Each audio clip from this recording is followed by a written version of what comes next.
खैबर में मला बिरादरी तरफ़ां सनवा के ख़िलाफ़ एहतिजाजी मुज़ाहिरो कयो वियो। अब्दुल हई शऊक़ जी रिपोर्ट मूजिब अयाज़ लतीफ़ मला, शहमीर मला, आसिम मला ऐं मोहम्मद यूसुफ, आशिक अली, मोहम्मद लाइक, फ़कीर ऐं ॿियनि जी अॻुवाणी में एहतिजाजी मुज़ाहिरो करे नारेबाज़ी कई वई।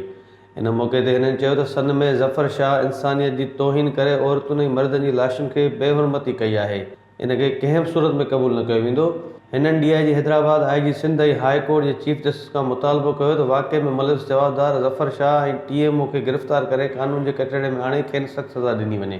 अफ़सोसनाक वाक़ियो आहे, इंसानियत खे लॼाईंदड़ वाक़ियो आहे। हिकिड़ो 12-13 क़बरुनि मां जेका पुराणी क़बरुनि मां लाश कढी उन्हनि खे जेको आहे दरिया में लोड़ियो वियो आहे। इहो जेको किरियल हरकत आहे।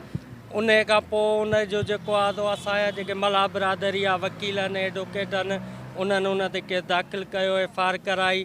पोइ विच में कुझु माण्हू अची पिया, उन्हनि चयो असीं तॾो था बशकायूं ऐं माफ़ी वठंदासीं पूरी मला क़ौम खां जेका सिंध में मला हुकूमती रहे। टाइम पहिरीं जेको सनम वाक़ियो थियो, ज़फ़र शाह जेको सनाई आहे, जेको सन जो रहवासी आहे, उन 12 या 13 क़बरुनि मां जेके लाश कढी ऐं जेके हिकिड़ी क़बर में फिटो कया आहिनि, जंहिंजी असां भरपूर लफ़्ज़नि में पहिरियां मज़म्मत कई हुई ऐं असां उन ते FIR बि कराई हुई। उन खां पोइ को वाठो अची उनजी वंगार वेही करे उनजी ज़मानत करायो आहे। असांजो मुतालबो इहो आहे त उनखे जल्द खां जल्द गिरफ़्तार करे उनखे सज़ा ॾिनी वञे।